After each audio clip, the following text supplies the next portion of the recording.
La transition écologique, défi du siècle pour les RH, point d'interrogation. Elles vont répondre Alexandra Malak, vice-présidente Human Resources Rhino Group, et Sophie Leyeux, HR Project and Content Manager, le Lab RH, qu'on peut accueillir sur scène, s'il vous plaît. Bienvenue. Alors, qui s'occupe des slides? C'est toi. Je vous en prie.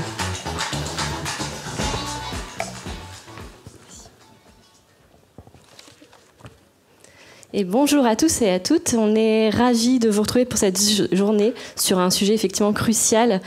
Et on va aborder effectivement au cours de cette prise de parole le sujet de la transition écologique, mais sous l'angle des ressources humaines et notamment le rôle que les RH ont à jouer dans cette transition.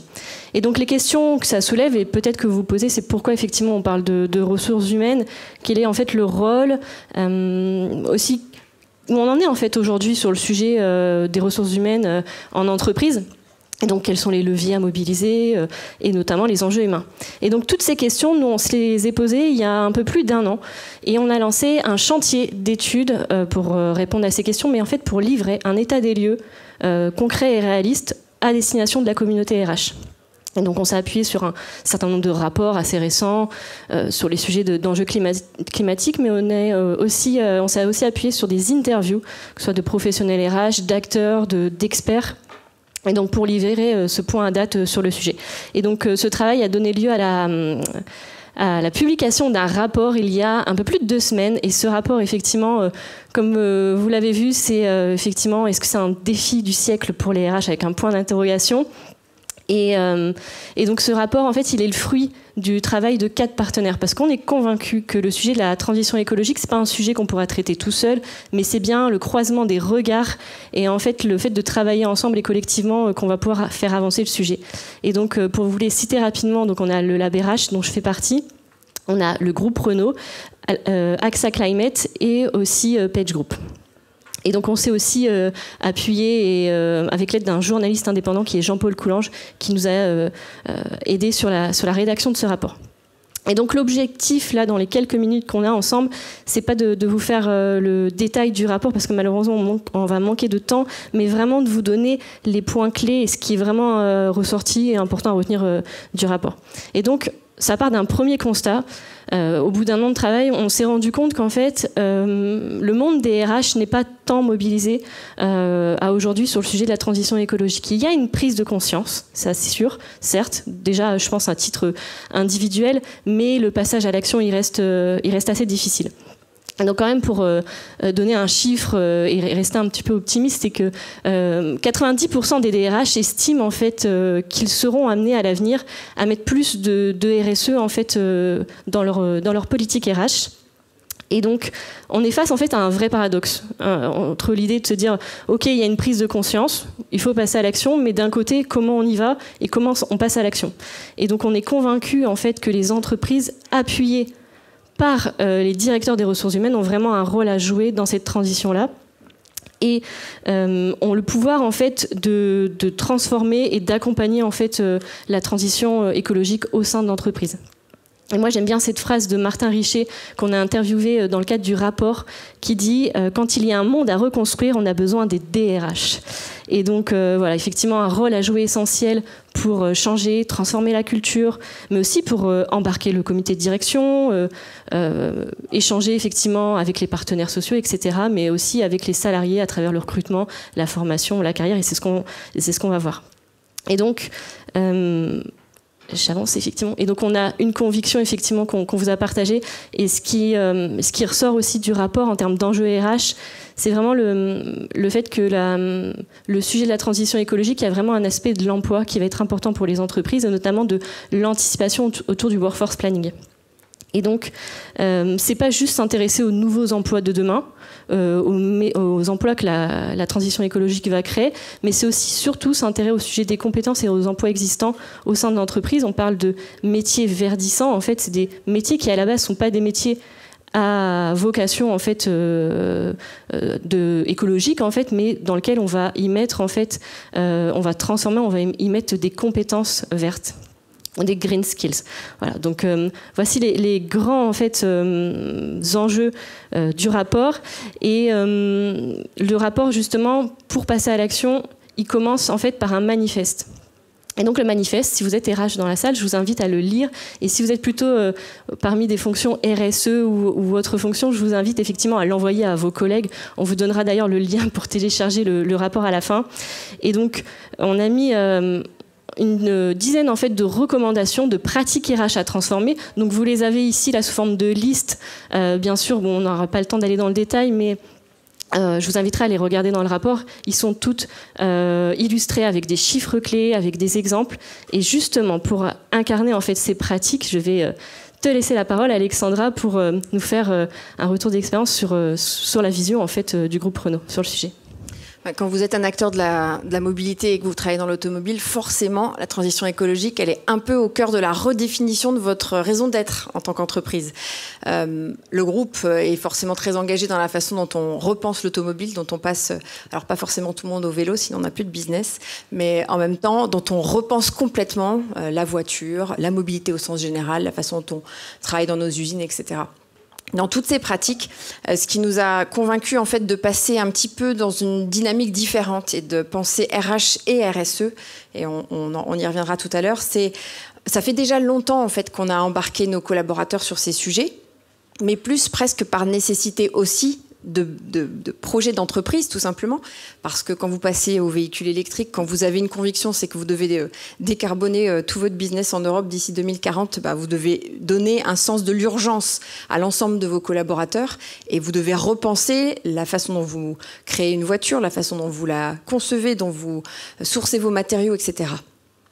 Pour faire ça et pour vraiment distiller un sens de l'urgence, il y a quelques leviers qui sont aujourd'hui dans les mains des DRH. Alors je vais prendre exprès le numéro 9, verdir les politiques de rémunération. On sait que si vous mettez dans un accord d'intéressement un critère qui consiste à dire on doit avoir une neutralité carbone à tel ou tel endroit, on doit avoir travaillé sur des impacts vraiment directs sur nos sites, vous mobilisez davantage vos collaborateurs. Quand vous allez recruter, aujourd'hui, ne pas équiper vos recruteurs pour répondre aux questions des candidats qui disent « mais vous en êtes où par rapport à votre neutralité carbone et quels sont vos engagements et qu'est-ce que vous faites pour la mobilité parce que j'ai pas forcément envie d'une voiture, moi ». En fait, vous avez nécessité impérative en fait en tant qu'employeur d'avoir des réponses à ces questions. Donc quand on repense finalement tous nos domaines RH, on a à chaque fois des impacts de la transition écologique sur notre propre activité. Donc là, vous en avez pas mal. Et le dernier que je vais reprendre, c'est le dialogue social. On a aujourd'hui des représentants du personnel qui sont extrêmement importants pour l'ensemble de la vie collective de l'entreprise et l'impact en fait de l'évolution du projet de l'entreprise, des évolutions que vous avez sur les sites quand vous voulez changer d'activité. Donc si vous ne les embarquez pas, vous allez rater le coche et vous allez ne pas pouvoir avoir l'impact attendu. Je vous donne un exemple. Un site industriel pour nous, comme celui de Flins, qui est un site très emblématique, est aujourd'hui en train de passer d'une usine de fabrication à une usine nouvelle génération, c'est-à-dire qu'on va y faire du rétrofit, on va passer de véhicules thermiques à des véhicules électriques, on va repenser la durée de vie des véhicules d'occasion pour l'amener le plus loin possible et revoir les matériaux, etc. Vous changez complètement la nature du métier. Quand vous êtes opérateur sur une chaîne de carrosserie et que demain vous devez en fait faire de la carrosserie rénovée à échelle industrielle, vous n'avez plus tout à fait le même métier.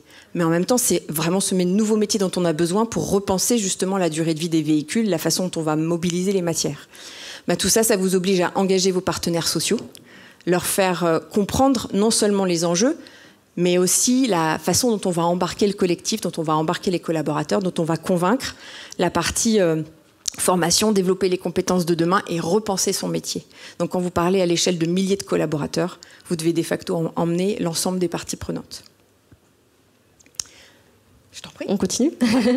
Est-ce qu'on est bon au niveau de timing? C'est bon. Oui. Donc très rapidement aussi, dans le cadre du rapport, on a imaginé 5 métiers du futur. Alors, ce n'est pas des métiers qui ont effectivement vocation à prédire exactement l'avenir. On ne sait pas s'ils vont vraiment exister. Mais en tout cas, l'idée, c'était d'arriver avec une proposition, un questionnement, des axes de réflexion pour pouvoir peut-être imaginer en fait des futures compétences pour les jobs RH actuels. Et donc vous retrouverez effectivement les fiches détaillées. On peut se les balayer très rapidement. Vous avez un premier poste de médiateur ou médiatrice en fait spécialisé dans les enjeux climatiques. Donc l'idée c'est d'animer en fait le dialogue social autour du sujet de la transition écologique au sein des entreprises. Un deuxième poste autour du conseiller ou conseillère en fait en reconversion, qui consiste en fait à accompagner les salariés qui sont issus des industries polluantes vers d'autres filières. Et je vous invite à regarder les travaux du Shift Project si vous ne les connaissez pas. Le troisième métier, c'est le poste de responsable des avantages sociaux climatiques au sein des entreprises, et donc de pouvoir coordonner en fait les avantages sociaux pour faire face aux enjeux climatiques des entreprises. On avance rapidement. Le quatrième métier, c'est le poste de responsable du score environnemental et social, en fait, qui consiste en fait à gérer la note de l'entreprise, parce qu'on imagine que les entreprises et les salariés en fait pourront évaluer en fait grâce à des applications les actions en fait environnementales des entreprises. Et le dernier, c'est l'expert en transition travail bas carbone pour accompagner l'organisation dans la définition de sa stratégie bas carbone. Et donc, je te laisse, Alexandra, conclure. Donc, d'abord, 2 statistiques à vous partager. Le premier, 78% des salariés préfèrent à offre équivalente rejoindre une entreprise engagée sur la transition écologique. Ça vous dit comment le message doit atterrir dans le métier des DRH. C'est un enjeu d'attrait, c'est un enjeu de rétention, c'est un enjeu en fait de capacité à mobiliser des compétences pour aussi vous transformer. Parce que si on n'a pas les compétences pour transformer l'entreprise, on n'ira pas très loin en termes de transition non plus. Deuxième élément, 64% des millennials se disent prêts à refuser un emploi si les valeurs RSE de l'employeur ne sont pas assez fortes. Là-dessus, 2 enjeux. Un enjeu de crédibilité. Le temps du greenwashing est totalement révolu, c'est-à-dire qu'on doit prouver et montrer patte verte, c'est le cas de le dire, pour dire que ce qu'on a dit qu'on faisait, on peut le trouver et le vérifier dans les faits, et on est capable de montrer notre engagement.